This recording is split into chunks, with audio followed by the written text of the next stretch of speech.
Hello,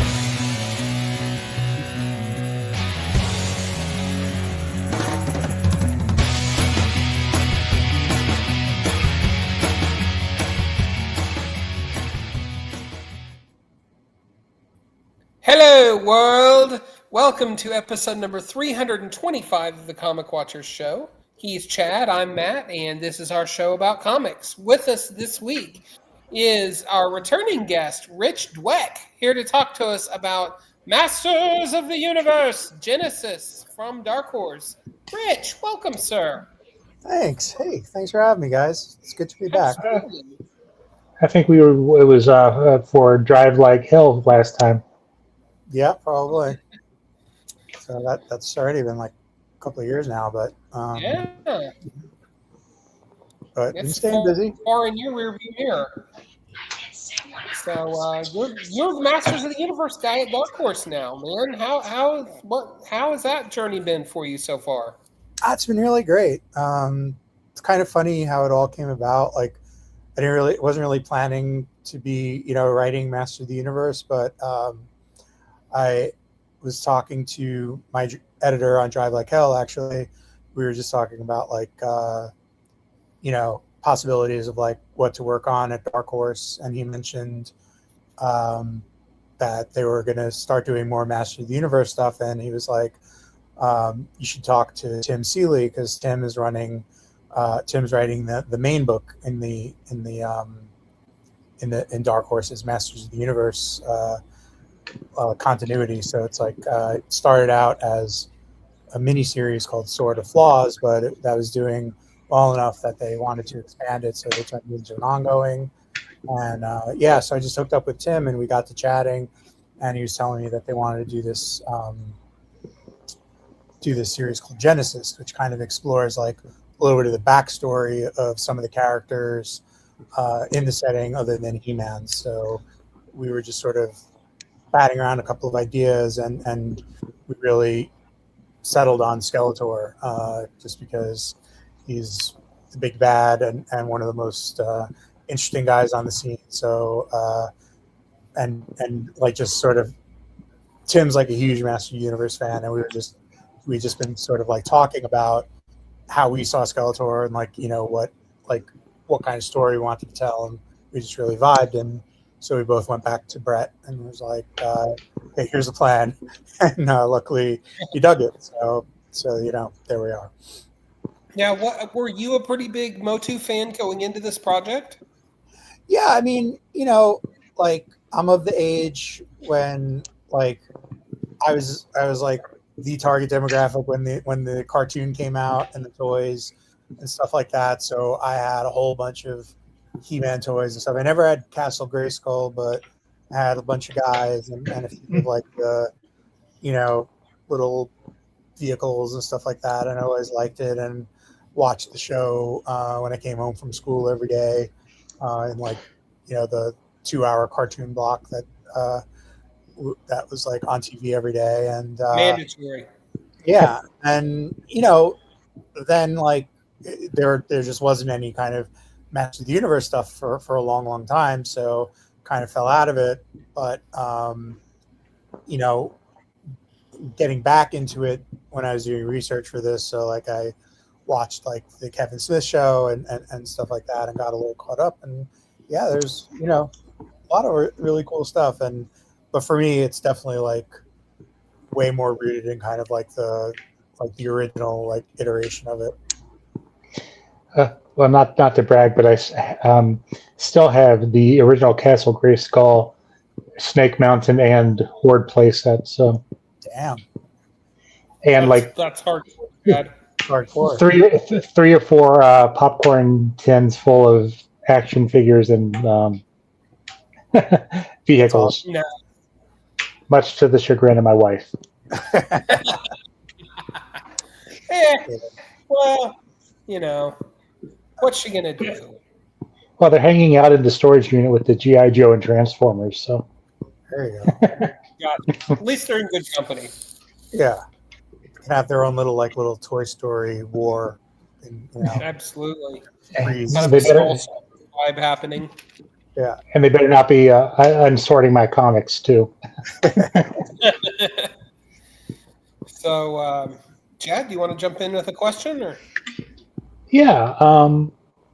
So, like you were saying, there's been a couple reimaginings of He-Man. There was the Cartoon Network, which kind of went along with the Image Comics relaunch back in the early 2000s, and then there was the Kevin Smiths. Are we going to see any of that mythology carry over to yours, or is, like you said, you're rooting it more in the original stuff?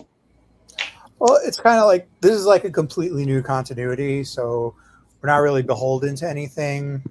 I think you're gonna get a lot of more of like the flavor of like the original stuff, partly because that's just like the vibe to me anyway of Tim's title, and we do want it. We don't want it to sound like feel like have a completely different vibe. And the other thing is just sort of um, like from a technical perspective, it's like if I wanted to use something from like let's say like the Kevin Smith series, I'd have to be like, hey, like am I allowed to like use this or not? It's like because like there's a lot of like different rights involved and stuff like that. So just kind of approached it as like I wanted to kind of just be informed about it, but really just like doing our own thing. But it was more important to me, I think, to just sort of do my own take on like the original source material in terms of like the mini comics and the cartoons and stuff like that, because like again it's not that like I dislike the newer stuff, it's just like it's just a little bit cleaner and makes a little bit more sense to me to approach it that way. I think some of the mini comics were my first introduction to comics. I mean, Yeah. if you look back at some of those, people like Paul Dini were writing some of those. Yeah. And it was like it would come like the figures would come in like a blister pack, and there was like a mini comic behind it, and I think it used to be like it was like tied to the characters. Like if you got Beastman, a comic about Beastman, so it was like very cool, and it was just sort of this like extra added dimension to make you want to collect all the different toys. Yeah. Oh, well, yeah, absolutely. And I mean, when it comes to just sheer variety and imagination of characters, it was hard to beat Masters of the Universe. Oh yeah. I mean, it's like a little bit Conan, a little bit like Flash Gordon, a little bit, it's kind of like really cool mix of like sword and sorcery and science fiction that I think, was very unique at the time, especially for like, like kids media or something, you know what I mean? Like Well, it was, oh, sorry. No, I'm sorry. I didn't mean to interrupt you. No. I was done. So. Oh, I was just gonna say, like, especially coming out in the '80s, like that was such a golden age for toys and action figures. I mean, yeah, we look back on it with fuzzy nostalgia, but I mean, there was some legitimately cool and also unique stuff happening at that time. I mean, you got MOTU, you got GI Joe, Ninja Turtles, Transformers, Mask, all their various and sundry knockoffs. Mask, yeah. Mask. Thundercats, ho! Yeah, all of that stuff. I mean, what a bonanza time to be a kid. Yeah, and like I was going to say, and the shows came with a lesson at the end. Yeah, yes, absolutely. Very moral lesson about like GI Joe is like knowing is half the battle, but Master of the Universe always had like that like kind of lesson at the end of like what. Like just really hammering it home, like kids, you got to be there, or like if you see like a fire, you have to call the fire department or whatever it is. Yeah. So getting back to your take on Skeletor for this mini series, MOTU Genesis, like it's important to me as a fan, but just kind of in general, that this isn't like setting up Skeletor as a tragic villain or on any sort of reverse redemption arc or something like that. Yeah. But he's a bad dude from the minute he pops up on the scene. Yeah. That's actually something. And I assume that was yeah. a very different choice. Yeah, that's actually something Tim and I talked about, and I think one of the reasons why we like vibed so well on him was that I was like, I don't want to like if we're filling in Skeletor's backstory. I don't want it to be like, he had a terrible childhood, and when he was in sorcerer school, somebody splashed his face with acid. And that's why he's got a skull face, and and he's tortured, and he's really in love with Evelyn, and can't express. I was like, no. Skeletor is just a villain. Like, he's a bad guy. He likes being bad. It's like ruling a country is not enough. Ruling eternity is not enough. He wants to be master of the universe, like everything. Yes. And it's like, it's not that like, I think there's like a way to do that where like it could be like really shallow and like one note, but I think there's other ways to do it. And what I hope we did was just make it like a little bit deeper, where maybe it's the sort of thing where like you might understand a little bit about what's going on in his head, even as you recognize this is not something I should like sympathize or empathize with. Like we're not like trying to make him like a villain you identify with, but we are trying to kind of explain what's going on up there a little bit. Not to give anything too away, and was it a choice to bring in the other villain person that you bring in the beginning, because they're kind of were introduced later into the series. Yeah. We could just spoil. We were talking about the Horde. Like, we don't have to be like that vague. Yeah, like I brought the Horde into it because I always thought they were a very cool like aspect of the series, and it just sort of makes the world feel like a little bit bigger. I like Hordak as a character, just the idea that like as much of a monster as Skeletor is, that there's like this even kind of like bigger monster out there. So I wanted to just sort of bring that in as part of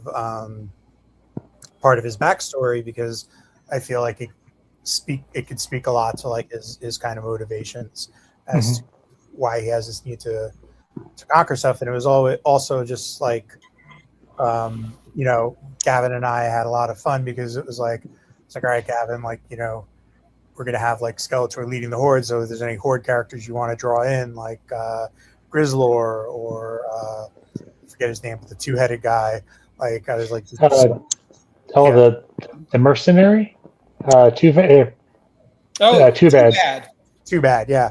I was like, just draw all those dudes in, have a blast. So that was another fun aspect of the series. It was just like, it was almost like if there was a character I liked or a character Gavin wanted to draw, it was like, yeah, like we'll figure out a way to get him in there, or her in there.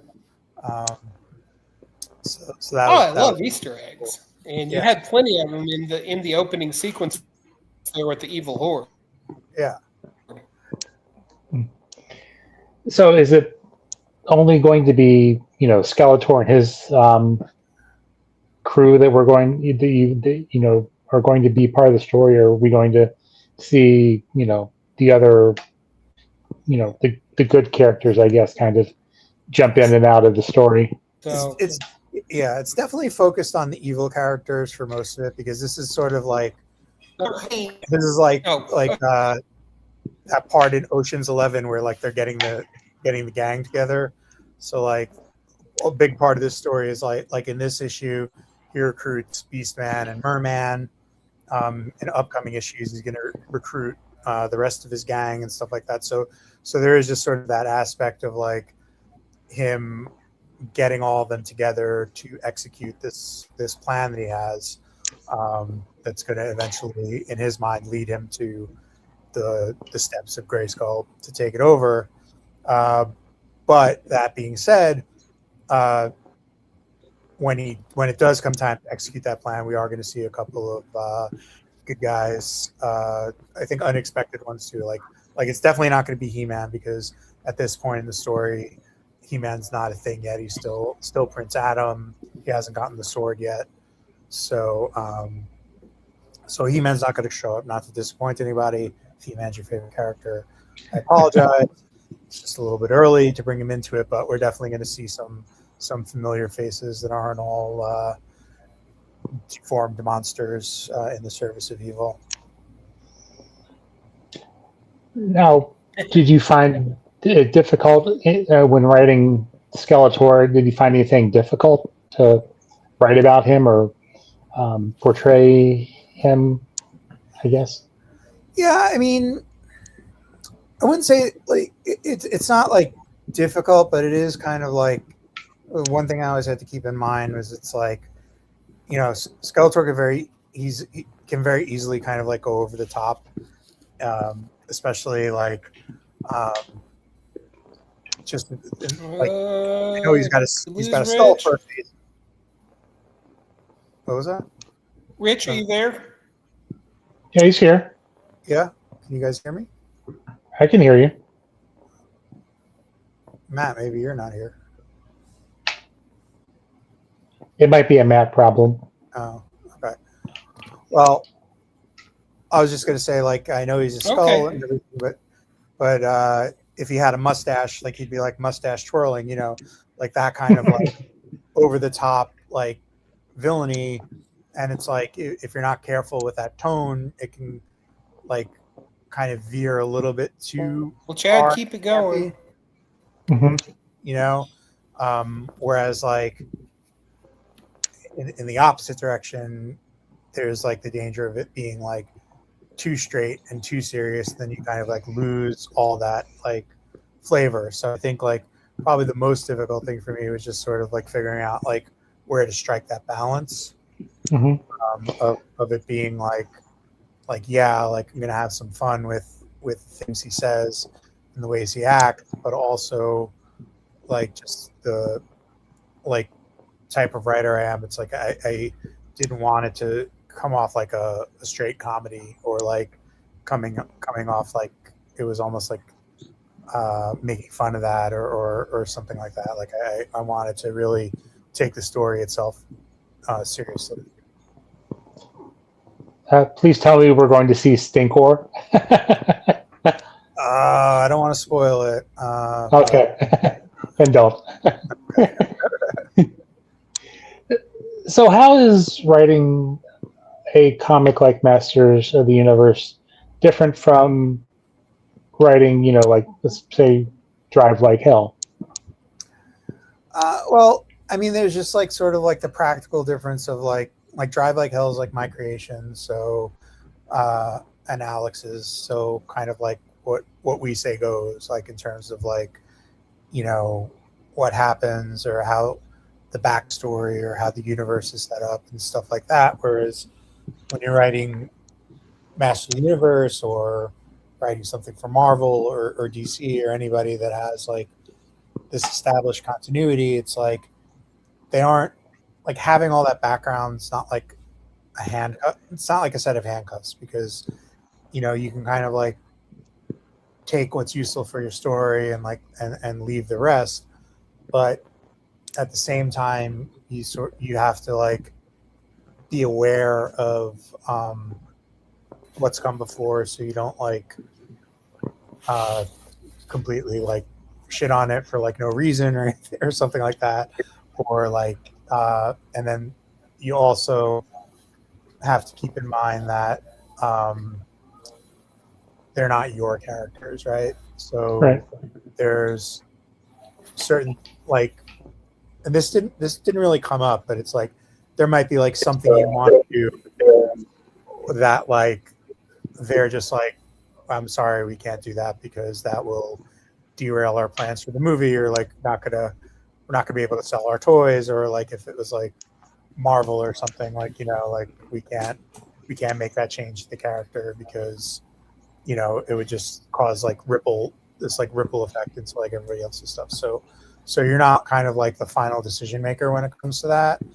So like in a way, like to look at it one way, that's like limiting, but like to look at it another way, it's like it creates like a more interesting problem to solve, where it's like if you want to tell a story but you're aware that you have these constraints, it's like you have to figure out how to tell the story under those constraints, and a lot of times it can actually lead to like a more creative solution than maybe what you had in mind in the beginning.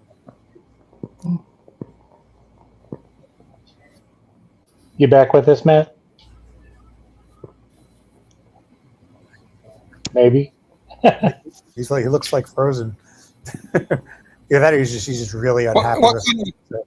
I think so. Sorry about that. I'm having weird connection issues, which is very unusual.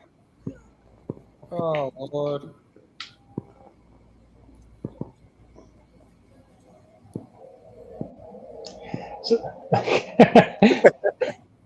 Right. Yeah. So, given that you're, working in the confines, how, of, what you can do, with the character, how does it, relate? I have yet to see the movie because nobody wanted to see it with me, and so I'll have to wait, I guess, till it comes on streaming. But how, I guess, parallel does it kind of run to, that iteration of He-Man and Eternia?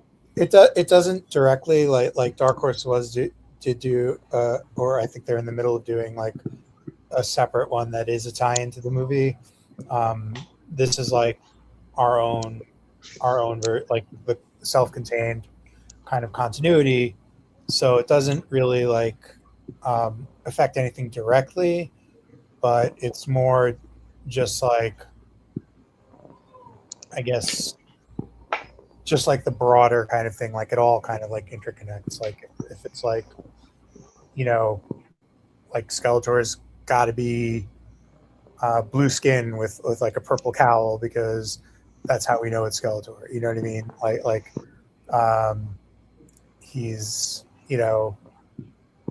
or like He-Man's got to be blonde. You know what I mean? It's like, and I'm just talking like aesthetic things, but it's also like goes to like their character. Like we wouldn't be able to like if I was like, oh well, no, in this story Skeletor is a good guy, like, and not even like his tragic backstory, like he's the hero and He-Man's the villain. It's like they would veto that because I assume they would, because it's just sort of like they wouldn't want somebody like reading the story and being like, wow, Skeletor is awesome, he's such a great hero, and then going and seeing the movie and being like, what? Like, why is he evil? He's not supposed to be evil. So it's just one of those things where it's like there's just like broad like lines that like you can't really cross because it's going to like affect the way people take in other stuff. So it's not like a direct effect, but it's just sort of this like pond ripple kind of thing, I guess. Skeletor's really a anti-hero vigilante. Yeah. It's got the Punisher skull instead of the Skeletor skull. Yeah. Yeah, it's just more like, like if we were going to do a story where like it was like reversing and like Skeletor was like a good guy or something, it's like I feel like we would have to like kind of like put all the toys back in the box in the correct manner by the end of it, so it was clear that like we didn't really change anything.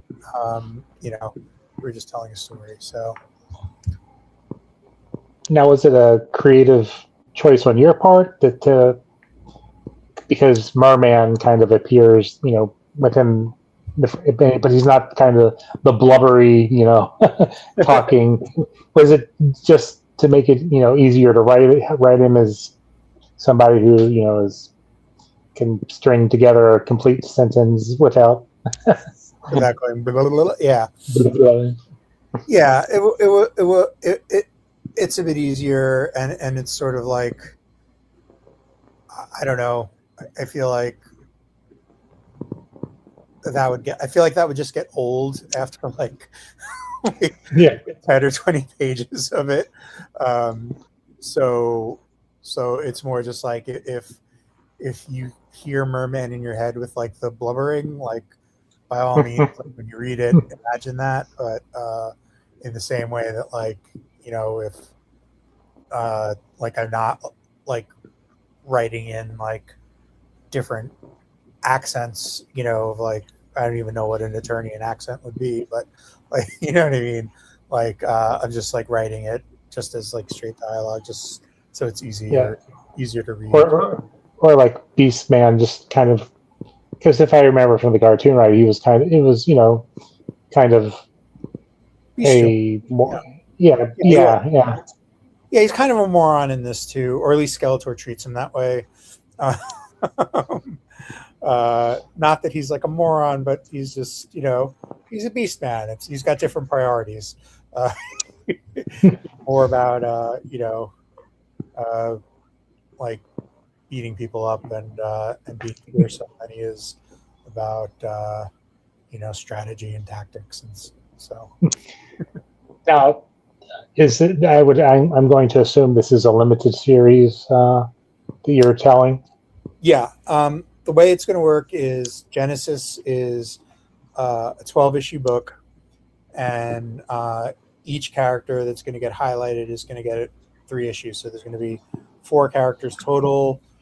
I'm not even 100% sure who the other ones are, but even if I was, I don't think I could spoil it. But you'll probably, I think issue 4 is probably going to get announced this month, like towards the end of this month. So you'll know soon enough anyway.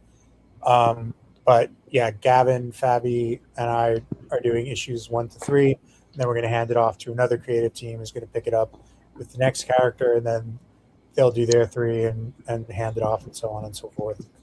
Oh, that's kind of cool. It sounds kind of like the DC Challenge type format almost. Yeah, in a way. And it's like we're all kind of like, everybody's got their characters. Like, I know one of the writers that's going to be part of it is Caven Scott, and he had the character he's writing is one that he was like been dying to write for a long time. So so it's really cool because it's like, it's, you're just getting like a lot of different takes from different creative teams, and like each one is like going to be like a team that like really has a lot of heart for the character they're doing. So how did you get paired? Did you have a say in choosing Gavin, or was it how did that kind of? It's funny because Gavin and I worked on Heartpiercer together at Dark Horse, which is a fantasy book. And I think, like, we've been friends for years. That was the first time we worked together, but we worked together really well. And I got like confirmation that I was going to be on this book at San Diego and Gavin last year. And Gavin was had his booth there, so I just kind of like went over and I was like, dude, like, you're not gonna believe this. Like, and I told him like, what was happening. He was like, dude, I want to fucking draw that. And I was like, all right, I'll see what I can do. So like, we kind of worked it from both ends. Where like I was saying like, oh, like, I would love, I when we start talking artists, like, I have some suggestions, people I think would be great.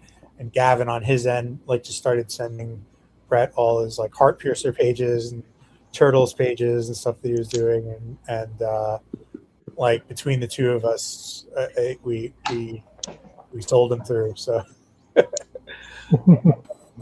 so yeah, it was. But I love Gavin. I mean, he's an amazing artist, but also just like super like fun to work with and great to work with. Like, just like very nice, very like easygoing, like we don't really like fight about anything. Like, we'll talk about stuff and we'll work stuff through, and we have like different opinions, but it's very, very collaborative. Um, so yeah, I was very happy that they chose him. Matt, are you back? I think I'm back. Can you hear me? Yeah, and it's can't see you, and you're moving, and yeah, so it's great. That's outstanding. So I'm sorry about that. I had to reset my entire laptop, and All right. I mean, Yeah. it said I had a strong signal, but whatever. We're here. We love technology. So it sounds like you're talking about your art partners and the rest of the creative team on the book. Yep. It looks beautiful. I have to Oh, say, I read the first issue and I thought to myself, wow, this is exactly what I think, World of MOTU ought to look like. Rough hewn, maybe a little bit of Robert E. Howard in the background. Monsters and mermen looking ferocious enough. So, I mean, you got a good team working with you. Yeah, and I think like a big part of that is Fabi Marquez, our colorist, because like we did, and I think this kind of like applies to the movie too, where it's like bright, like there's like the colors are like very vibrant, very like like Beastman is like fiery orange, and I think that just really contributes to just the feel, giving it this kind of like over the top kind of like sword and sorcery kind of feel. So I think she did an amazing job like over Gavin's line work, and I really give her a lot of credit for just bringing that whole kind of like I don't want to say cartoony feel, but just like a very like kind of like vibrant feel to it. Like everything is like really bold and really punchy. So Well, it pops. Yeah, exactly. I mean, we can talk about comics theory and color theory and all of that, and how you want to have a lot of cool contrasts and images that pop off the page and all of that highfalutin stuff. But at the end of the day, like the MOTU universe is an assemblage of highly unique individual characters, and they need to contrast one another to make this amalgamated world work. Yeah. I mean, it's almost like superheroes. It's like they all have their costumes with like bright colors that really pop, because it's like, number one, it makes it easier to pick them out, but it just also just contributes to just like the whole overall like feel of it, that like epic kind of feel. Like because you could have like a dark fantasy book that's like more looking like something like Dark Souls, where it's like it's all like grays and browns and blacks and very like subdued and very gritty, and like that might work. That would like work totally for like a Conan story, but I don't think it would work. I don't think it would work great for a Master of the Universe story. There's just got to be that brightness and that color to it, or it's not going to feel like MOTU. Exactly. Perhaps best exemplified by Prince Adam's pink and white ensemble. Yeah, there you go. Nothing wrong with that. Nothing wrong with that, but boy, does it leap off the page and into your eyeballs. Definitely. So the property itself, Masters of the Universe, because of the movie, I feel like it's having a bit of a moment right now. And I know it was something of a box office letdown, but at the same time, like the people that saw it are like, heck yeah, this is what I want from a Masters of the Universe movie. It stands to reason to me that you've got some good kind of serendipity happening right now with that. Yeah. Is that a wave you're riding? Yeah, we got a little wind in our sails from it, I think. I was saying before, I was like really pleasantly surprised that Jared Leto did such a good job as Skeletor, because the whole thing with him, like the past few movies, have just been like people are just like, not fans anymore. Apparently, so like going into it, a lot of people were like, "Oh, this is gonna suck. This is gonna suck," and I was like, in my head, part of me was like, like he's gonna like people are gonna be like crapping on the job he did with Skeletor, and then that's gonna make them be like Skeletor's a joke, and they're not gonna be like interested in the book. But he did such a good job, and was really kind of like, I don't know, just like a great Skeletor. Like maybe he's great in roles where you don't need to see his face. I don't know what it is, but he did a great job as Skeletor, and I think like that just like made me feel really good. It was like sitting there watching the movie. Yeah, the theater wasn't packed, but it was a really good movie and a great time. And watching what he was doing as Skeletor, I was like, like this is great because like they're doing Skeletor the way we did Skeletor, just in terms of like again, like what we were talking about before with like there's no tragic backstory, there's no sympathizing. It's just like he's evil, he likes being evil. And like that's it. You know what I mean? He has aspirations. Yeah, You're evil, but he's got them. So it's just like that was just like very gratifying to be like oh, like I had, even though like we're doing it a little bit differently, just because I think the tone of the movie was a little bit more comedic than the tone of our book. Mm-hmm. But in terms of like oh, like I got the cat, like in my head, like I got Skeletor the same way the guys that were writing the movie and the people acting in it, the way that they got Skeletor. So that was really nice to see. It was like almost like validating in a way, like you're like, oh, so I'm not going crazy. Like, this is like a valid take on the character. Yeah. Yeah. Well, I know we talked about doing our top 5 He-Man Masters of the Universe characters. So if you want to kind of segue into doing that, because I think a lot of my questions revolve around knowing what what characters Rich is in. So I guess I'll start with my number 5, and I will have to say a lot of the characters that I've picked mainly revolve around my memories and of them as as the original figures. But I think number 5 would have to be Roboto. Nice. Heck yeah. Yeah. I had Roboto. I never had Roboto. But again, like when I was thinking of like what my top 5 would be, a lot of it is also like based on like how excited I was with the figures. So I'm gonna go with Manny Faces, because Manny Faces is pretty cool. You had that little thing on top. You turn around and you had the robot face, the lizard face, and the human face. Yeah. Yes. My number 5 would be Mantenna, the bug guy with the extended balls. Yes. He had like the eye stalks, right? Mm-hmm. Yeah.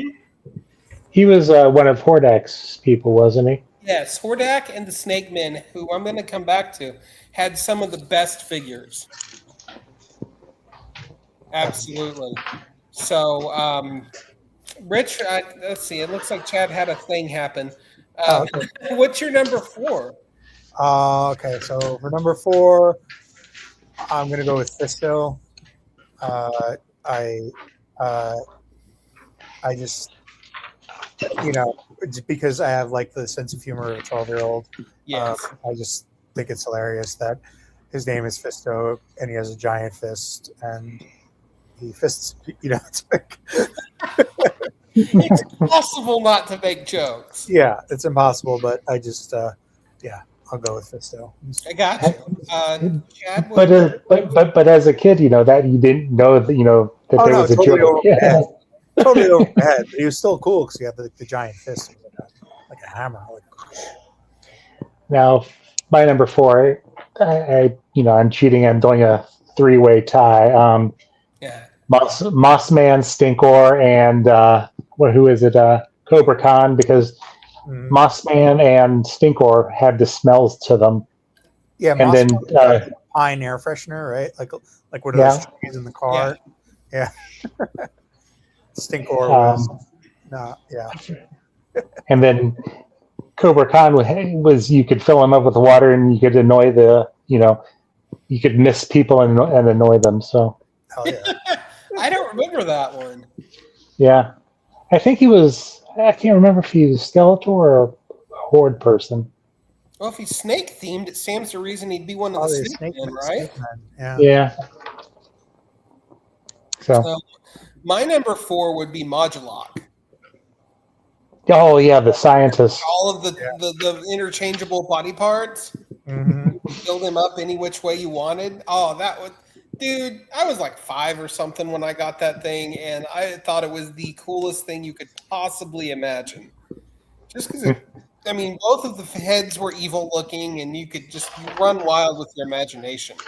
And then there was also a robot variant of, it was a different character, but same concept of interchangeable body parts that was out there as well. I don't remember the name of that one though, but if one of you guys, I can't remember.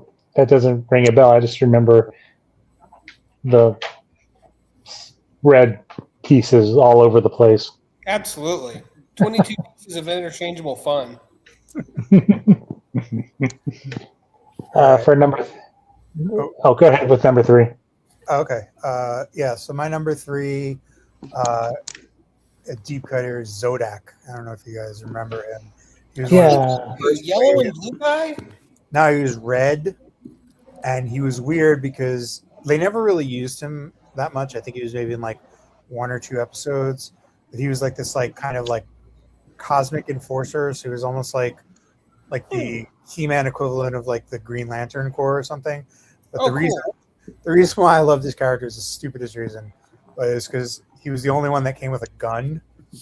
Because he had like a ray gun, and to 10-year-old me, that was like, oh, like that guy's awesome. He's got a gun. There was a cowboy character. He was one of the heroes that had guns that would pop up out of his wrists, and you swivel them around so that he was, quasi holding them. And then there were some in his legs too, and like his chest opened up and had a gun that came out. Oh, wow. And I have no idea what that guy's name was. It was a later addition to the line. Yeah, I was gonna say it's not probably way later because I don't remember. But yeah, I just remember the original. I think there were 7 or 8 figures, and he was the one that I just saw, and I was like, oh shit, that guy's got a gun. I gotta get him. Okay, we're on number 3, right?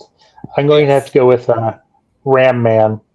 Oh yeah, because he was because not only did he the toy, you hit the little button on his foot and he rammed stuff, but he in the cartoon he really wasn't that bright.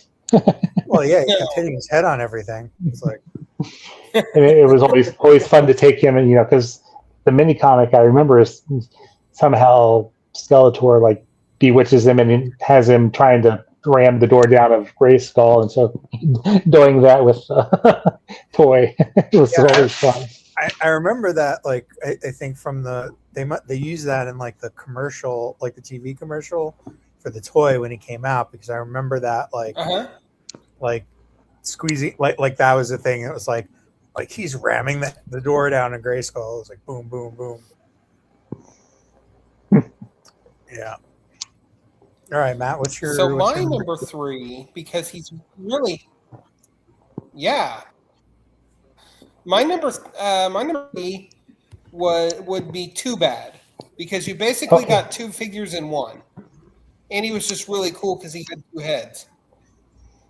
And he was spring-loaded so you can make him hit the other head. They had spring arms, so they were you could make it punch the other one's head all the time, and it was just a ridiculous amount of fun. Yeah. All right, Chad, what's your number 2? Number 2, I would have to go with Buzz Off. I mean, Stratos is cool. Buzz.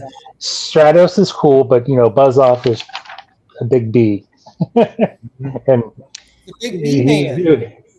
yeah, it was just a cool toy because he had the wings, the plastic wings you could, Mm-hmm. manipulate, I guess. Mm-hmm. My number 2 is Trapjaw. Trapjaw was like super cool. He had like the modular arms. You could like he had a gun arm, a claw, and I think like a fist or something. But you could like take them off and switch them. I always thought that was super cool. I loved, for my number 2, I loved, I can't remember his name, but he was a brown fuzzy guy, and he was one of the evil horde. Grizzlor. Yes. And I'll tell you why I love that. I had a cat at the time named Fred. I was a little kid, and I named everything Fred for some reason, right? And Fred would take this action figure in its mouth and carry it around like it was his baby.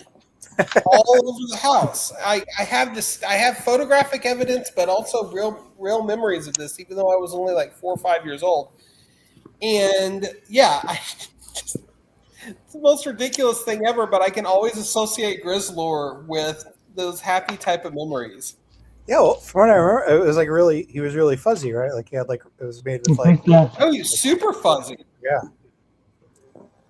So I could see your cat mistaking it for most definitely other cat. All right. Yeah. Chad, did you do your number 2 yet? So, all right. Did I do number 1? Number 1, yep. Get down to number 1s. All right. Who wants to start it off?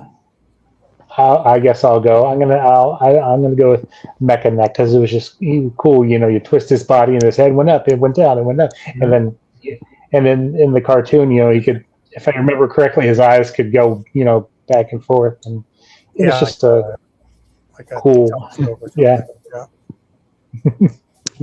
He's like, oh, I just need to see over the.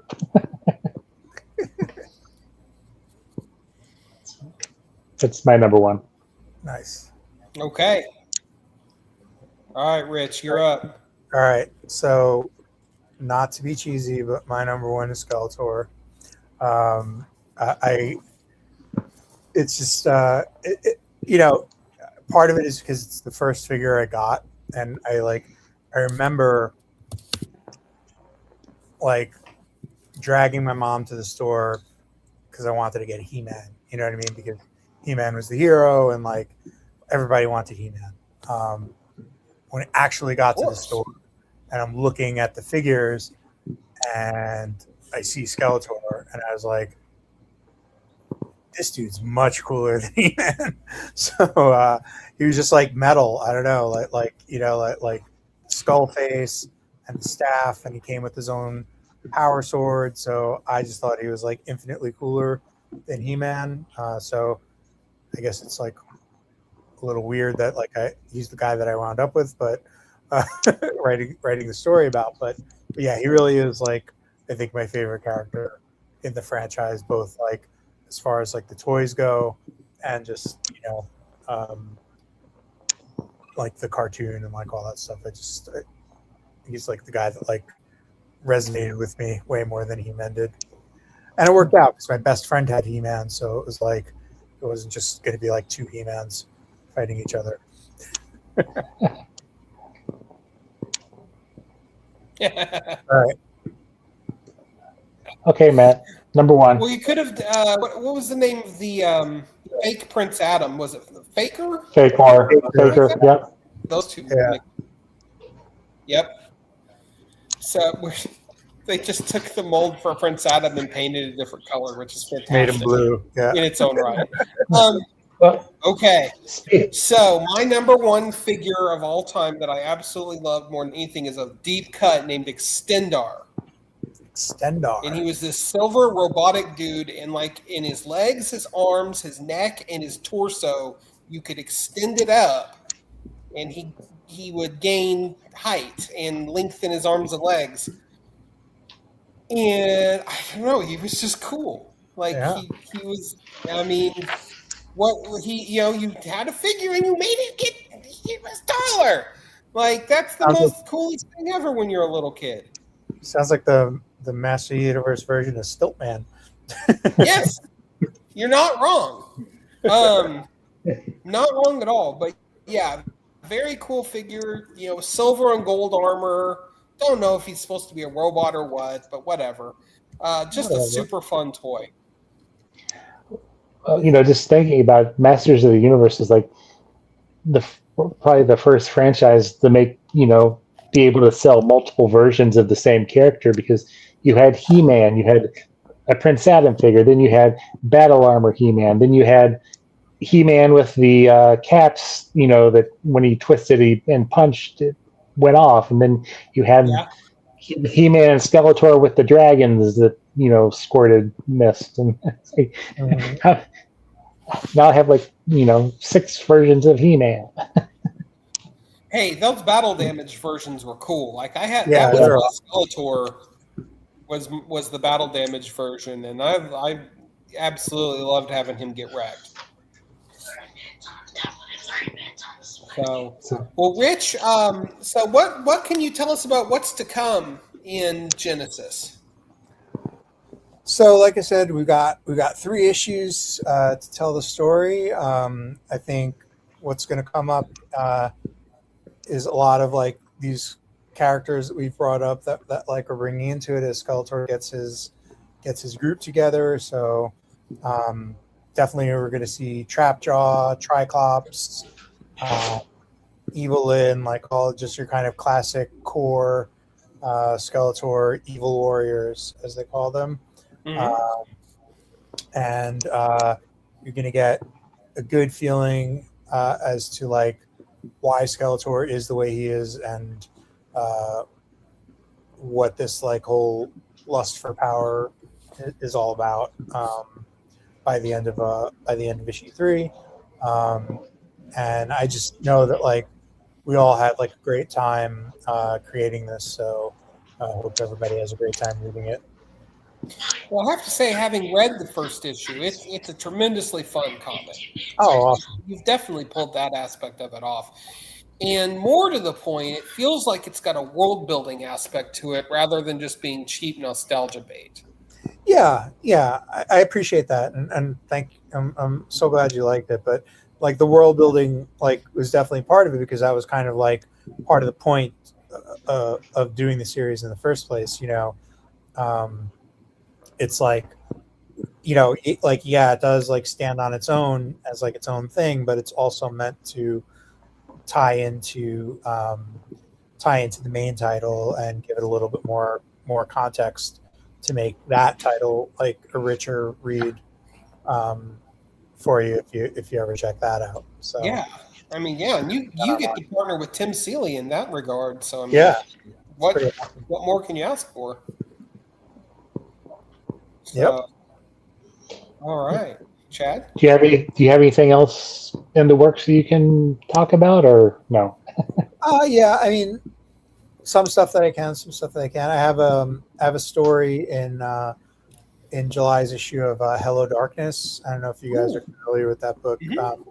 Yeah, it's an anthology book. So I have a cool Western horror in there. It's called The Man Who Outdrew Death.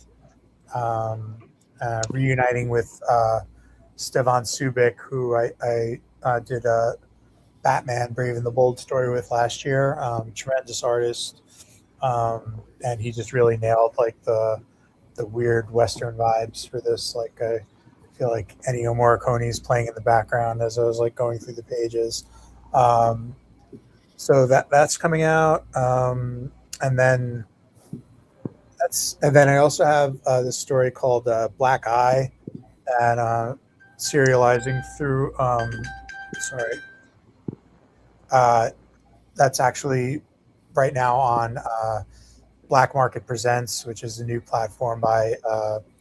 If you guys are familiar with Kyle Higgins, so Kyle does Radiant Black and does a lot of stuff, but all the stuff that he does is under this company called Black Market Narrative, So what he's doing is in his newsletter, he started this new section called Black Market Presents, which is like vertical scroll comics, kind of like webtoon style, Oh, just sweet. Yeah. showcasing different creators. It's free to read.